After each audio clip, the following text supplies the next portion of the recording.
안녕하십니까. 이주천TV의 이주천입니다. 이 시간에도 주민자치기본법 공산화의 길목 이천 박사가 쓰신 이 책 동안 분석하는 내용에 대해서 소개해 드리겠습니다. 독소조항, 오늘은 그 독소조항 제10조에서 제12조 10조, 11조, 12조 이 3조 세 가지 조에 대해서만 분석을 해 보겠습니다. 제 10조는 주민자치회 집행기구죠. 주민자치회에 대해서 이제 법안이 있는데요. 제 1항이 이제 주민자치회가 집행기구로서 법인의 역할을 한다는 것입니다. 제10조 주민자치회에 대한 규정입니다. 주민총회가 의결기구라면 주민자치회는 집행기구며 주민총회하고 주민자치회로 나눠지지 않습니까? 근데 주민총회가 의결기구고 주민자치회는 집행기구입니다. 기구이며 법인이라고 나왔어요. 법인. 지금까지 지방자치법에 따르면 읍면동사무소는 상위의 지방자치단체인 시청, 군청, 구청의 하위 조직으로 법인이 아니었습니다. 법인이 아니었죠. 그러나 이번에 신설된 주민자치회는 법률상 법인의 자격을 부여했다는 점입니다.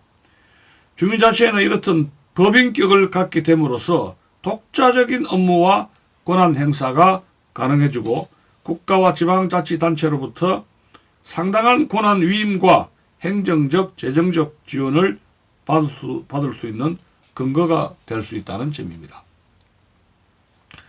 10조 2항을 보면은 주민자치회 산하 조직을 열거하고 있습니다. 제 2항 볼까요? 주민자치회는 필요에 따라 주민자치 활동 주제에 따른 분과와 읍, 면, 동 지역 내 생활권에 따른 분회를 설치할 수 있다. 분회입니다. 밑에 하부 조직으로. 그래서 분과는 어떻게 되느냐?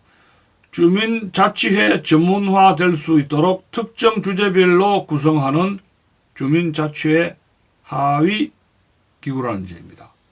그 다음에 분과에다가 이제 분회는 뭐냐?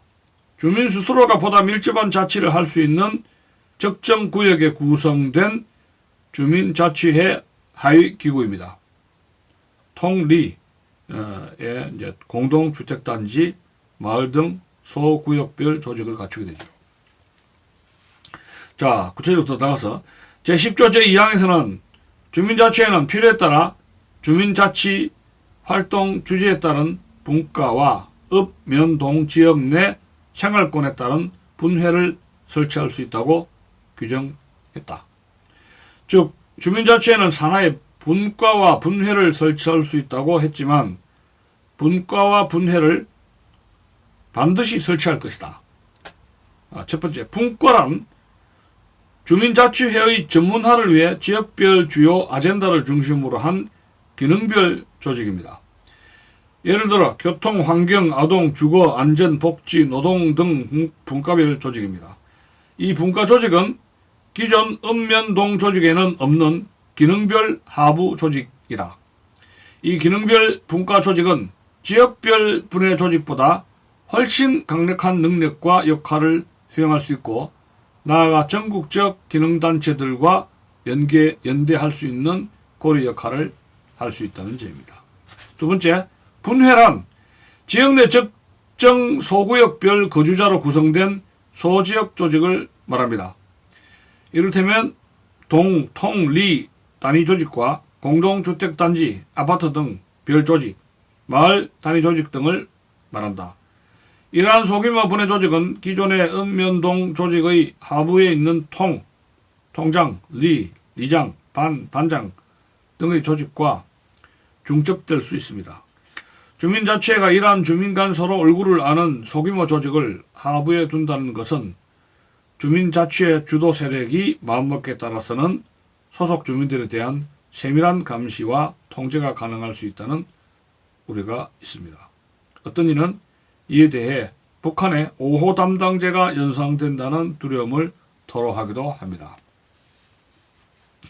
이렇듯 주민자치회는 기존의 읍면동에는 없는 새로운 하부조직을 둘 수 있다는 측면으로 볼 때도 현행 읍면동의 하부조직을 훨씬 능가하는 하부조직 역량을 갖는다는 의미가 있습니다.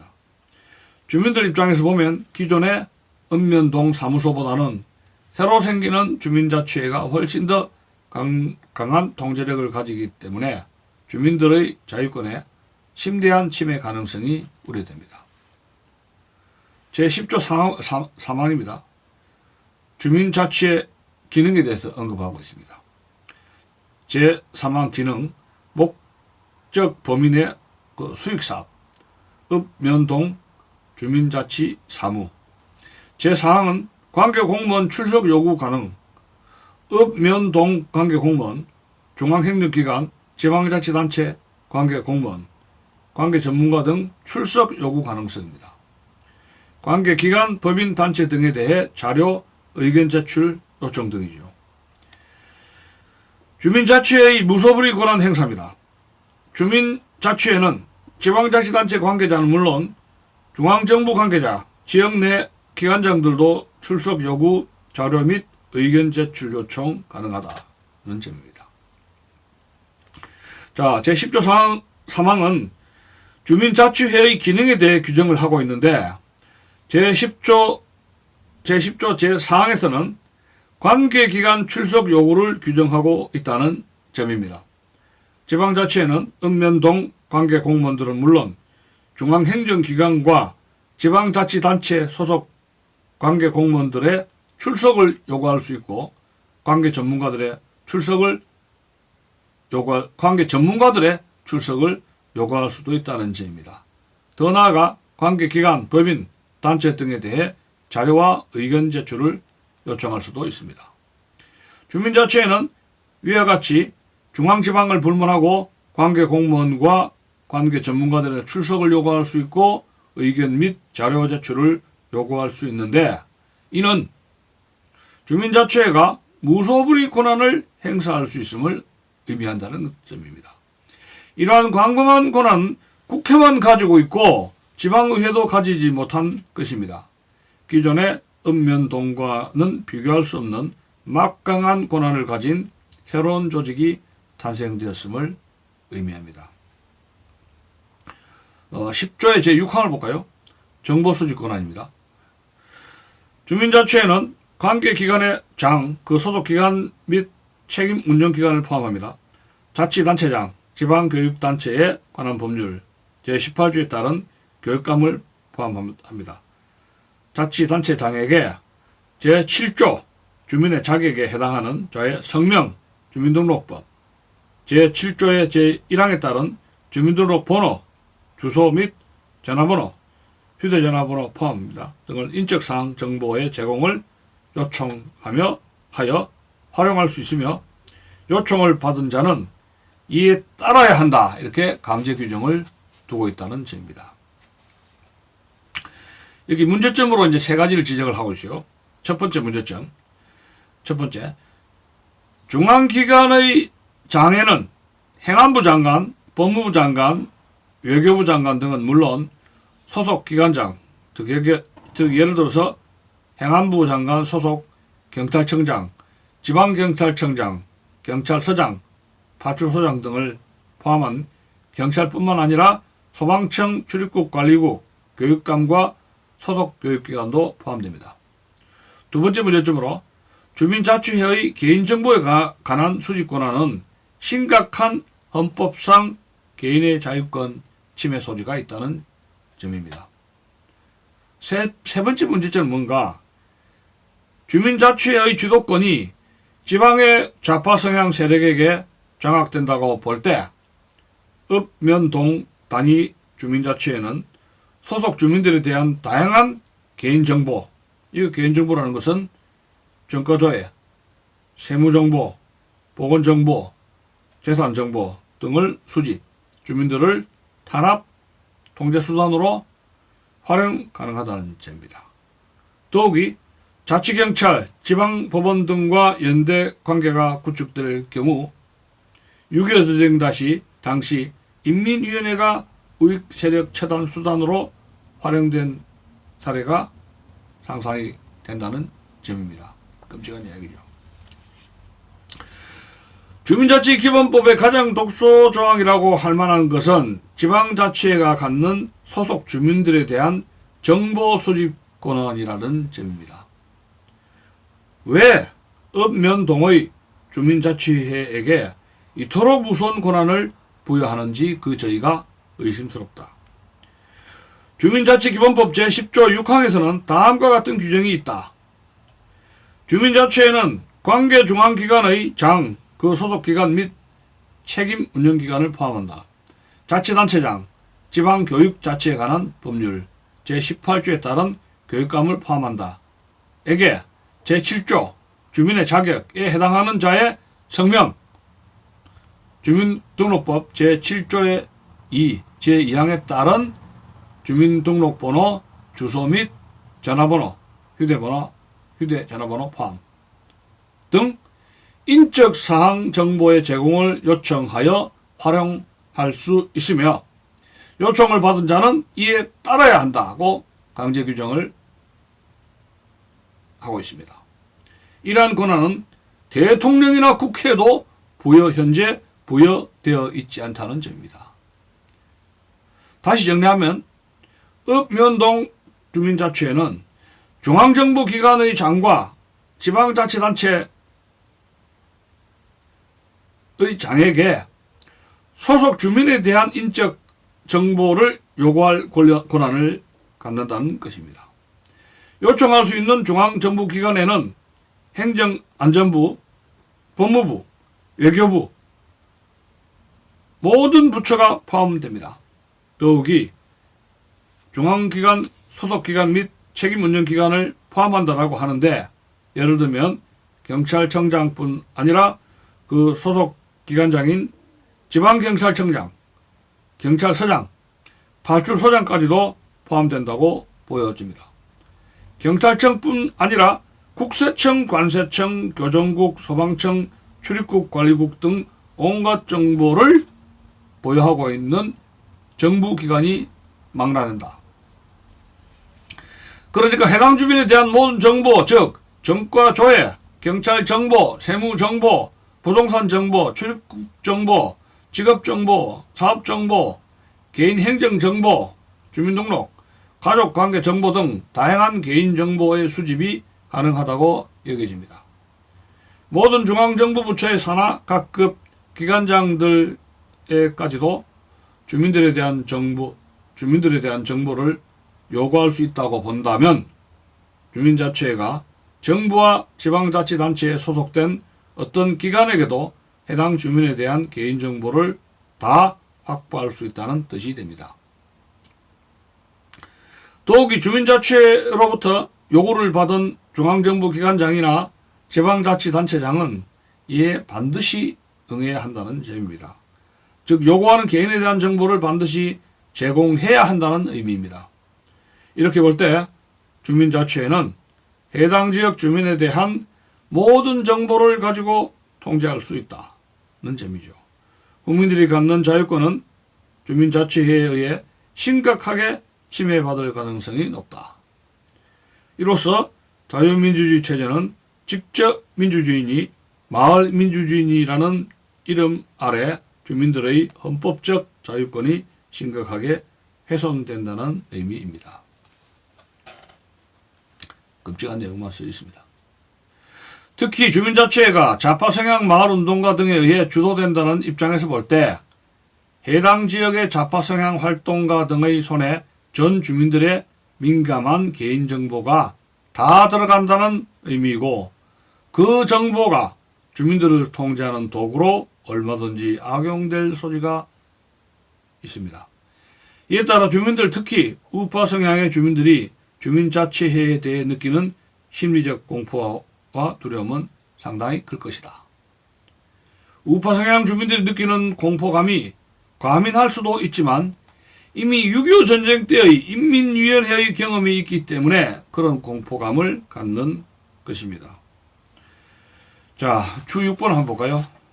주 6번, 여기 주 6번의 설명을 하고 있는데 어떤 설명을 하고 있는지. 주 6번.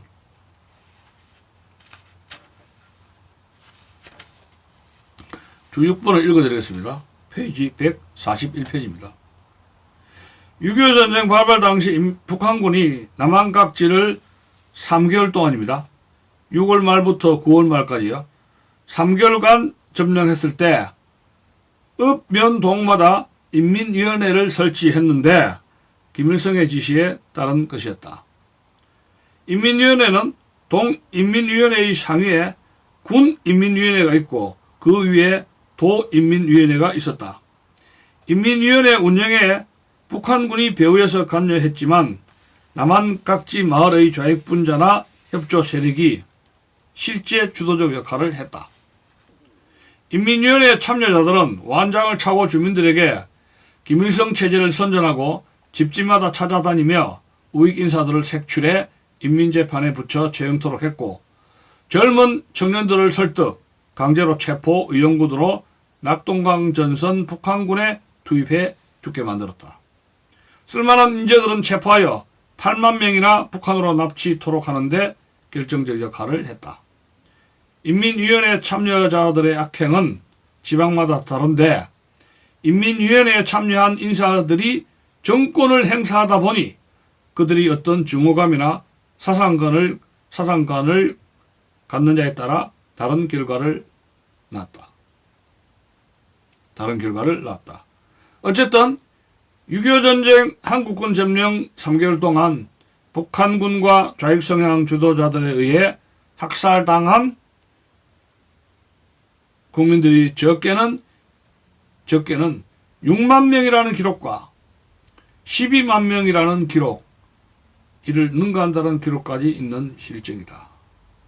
이 좌익 주동자들에 의해서 학살된 사람들 국가에서 이거 새로 특별법으로 보상을 줘야 되는 거 아닙니까? 사람도 지금 특별법으로 보상을 해준다겠다 하는데 수염 잡혀서 6.25 때 좌익 인민군하고 좌익 주동자들에 의해서 학살된 국민들 6만 명인지 12만 명인지 국가에서 보상하는 특별법이 새로 제정되어야 되는 거 아닙니까? 저는 그런 생각을 좀 하게 됩니다. 다시 87회로 가보겠습니다. 그래서 6.25 전쟁을 겪은 사람들은 그 착하던 문방구 사장이 완장 채워주니 돌변하더라, 그때가 되니 이웃이 무섭더라 등의 증언을 하는 것이다. 그래서 그들은 이웃끼리 죽이고 죽는 공포의 순간을 떠올리며 좌파 성향 주민들에게 절대 권력을 쥐어주고 우파 성향 주민들을 위협할 수 있게 함으로써 주민들 간에 싸움을 부추기는 상태를 만들지 말라고 호소하는 것이다. 자, 이 끔찍한 이야기만 써 있습니다. 끔찍한 경고입니다. 자, 11절을 다시 볼까요? 주민자치위원 구성에 대한 겁니다. 제1항, 위원은 주민 개인의 동등한 기회를 가질 수 있도록 추첨제를 활용, 민주적으로 구성한다. 뭐 좋은 말 다 써있네요. 추첨제로 선정, 전문성이나 능력이 부족해도 괜찮다, 이런 이야기죠. 따라서 소수의 집행권을 가진 사무국 직원, 지방공무원 보임, 사무국 직원에 의해 주도될 것이다. 제3항 볼까요? 제11조 제3항입니다. 위원은 무보수 명예직이나 수당과 실비가 지급된다. 자금 지원 가능 근거, 지방에서 활동하는 수많은 지역 활동가의 자금 지원 근거를 마련했다는 점입니다. 제4항 11조 제4항 봅시다. 위원 선정 시 범죄 경력 조회 등 결격 사유 확인을 지방자치단체장에게 요청 가능할 수 있다. 요청을 받은 자는 이에 따라야 한다. 개인의 전과 조회 등 가능하고 우파 인사 배제가 가능하다. 왜냐하면 그 신변을 줘야 하기 때문에. 제11조는 주민자치 구성의 한 부분인 위원에 대해 규정하고 있습니다. 주민자치회를 집행하는 기관으로서 다수의 주민들로 구성된 위원들과 사무국으로 구성되어 있다. 주민자치회의 실질적 주도권은 사무국이 행사한다. 제1항에서는 위원은 주민 개인의 동등한 기회를 가질 수 있도록 추첨제를 활용, 민주적으로 구성한다고 했다. 여기에는 두 가지가 눈에 띄인다. 추첨제와 민주적으로란 용어다. 1. 추첨제. 위원을 선발할 때 주민 개인의 동등한 기회를 가질 수 있도록 위원 선발에 추첨제를 활용한다는 것입니다. 주민자치회에서 중요한 역할을 할 위원을 뽑는 데 있어 추첨제를 한다는 것은 주민자치회에 적극 참여하고 싶다고 해서 선발되는 것은 아니라는 점입니다. 추첨제로 하기 때문에 능력이 없거나 참여 의사가 없는 사람도 선발될 수 있습니다. 특히 고령층이 많은 시골의 경우. 추첨제는 주관하는 사람에 따라 얼마든지 부정이 개입될 여지가 많다 등의 문제가 있습니다. 이것이 과연 민주적으로 구성한 것이냐, 추첨이 과연 어떤 방식에 의해 행하여질 것인지, 추첨이라는 명목으로 특정 성향의 인물만을 선정하는 결과로 되지 않을 것인지에도 우려되는 점이 있습니다.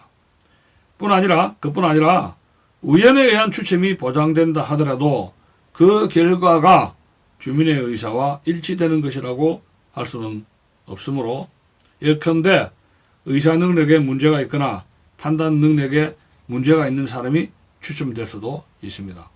이것은 민주적 방식이 아님이 명확합니다. 결국 위원들의 추첨제는 열정이나 능력이 부족한 인력을 주민자치회에 다수 참여하는 결과를 낳으며 결국은 소수의 집행권을 가진 사무국 직원, 지방공무원 보임, 사무국 직원들에 의해 주도될 것은 자명한 일입니다. 또한 제3항은 위원들의 활동비에 대해 규정하고 있는데, 즉 위원은 무보수 명예직이나 수당과 실비를 지급할 수 있다고 했다. 말로는 무보수 명예직이라고 하나 수당이나 실비를 지급할 수 있다는 규정이 있어 얼마든지 편법으로 활동비 지급이 가능하다. 과거 지방자치제 실시 초기에 지방의원들에 대해 무보수 명예직이라고 했으나 결국 규정을 바꾸어 상당한 월급과 수당을 지급하는 방법으로 바뀌었다. 아마도 주민자치위원들도 그렇게 바뀌지 않을까. 그러므로 장차 위원은 지역에서 막강한 영향력을 행사할 뿐 아니라 재정적 지원까지 받을 수 있다면 여기에 참여하기 위해 치열한 노력을 할 가능성이 크다는 점입니다. 제4항에는 위원 선정 시 개인 신원조에 대해 규정하고 있습니다. 즉 위원 선정 시 범죄 경력, 조회 등 결격 사유 확인을 지방자치단체장에게 해당 주민에 대한 신원조회를 위한 정보 요청이 가능하다는 것입니다. 요청을 받은 자는 이에 따라야 한다고 강제 조항까지 두고 있습니다. 이러한 규정에서 범죄자들을 걸러내기 위한 측면도 있지만 우파 성향 인사들을 배제하려는 목적으로도 얼마든지 활용될 여지가 있다는 점입니다. 제12항을 볼까요? 주민자치회 사무국에 규정하고 있는 게 제12조입니다. 12조 2항을 보면 사무국 직원은 지방자치단체의 지방공무원으로 보임하며 읍면동에 배치된다. 주민자치회는 주요 기능에서 기존 읍면동과 중복 갈등의 소지가 있으나 점차 기존 읍면동에서 주민자치회로 중심 이동이 예상된다. 제12조 3항을 봅시다. 사무국의 인력 예산 규모 등은 인구수와 지역 면적에 비례하여 구성하고 구체적인 것은 대통령령으로 정한다. 제12조 제4항입니다. 사무국 직원 임명, 임기제 공무원을 둡니다.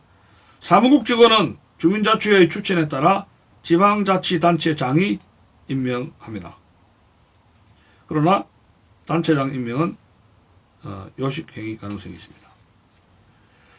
전문성 강화를 위해 직원의 일정 비율을 임기제 공무원, 계약직 의미하죠. 정직원 이외 다수 인원에게도 공직 배려, 경력 축적 기회를 제공하고 채용 기회를 제공한다는 점입니다.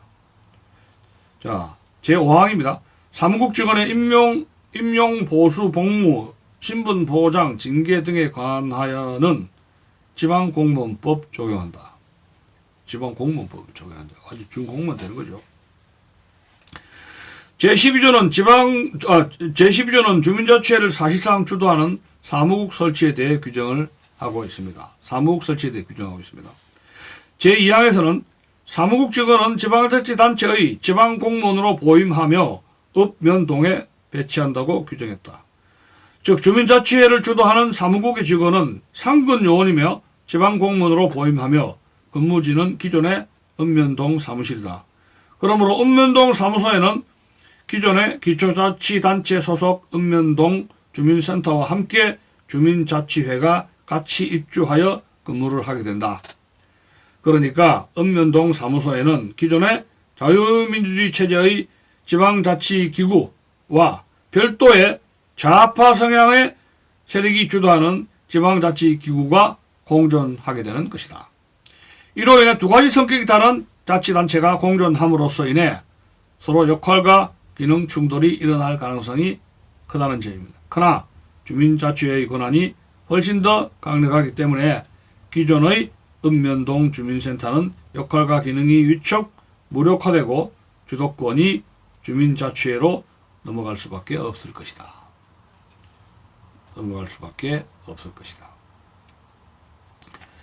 또한 기존의 읍면동 사무소 산하에는 통, 리, 반 조직이 존재하는데 주민자치회도 별도의 통리 및 공동주택, 마을 등에 따라 별도의 조직을 두기 때문에 이중적, 중복적이고 혼선이 일어날 공산이 큽니다.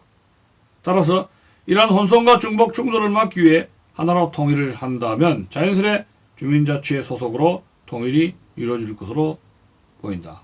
이렇게 되면 자연스럽게 자유민주적 대의제에 입각한 지방자치는 형식화되고 실질적 기능과 제도가 소멸되어 갈 가능성이 크다. 제3항에서는 주민자치회 사무국의 인력 예산 규모 등은 인구수와 지역 면적에 비례하여 구성, 구체적인 것은 대통령령으로 정한다라고 규정하고 있습니다.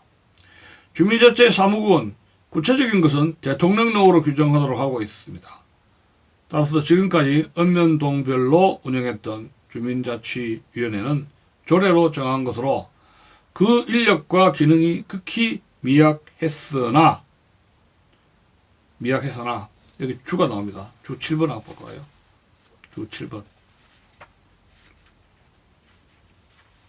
주 7번 페이지 142페이지입니다.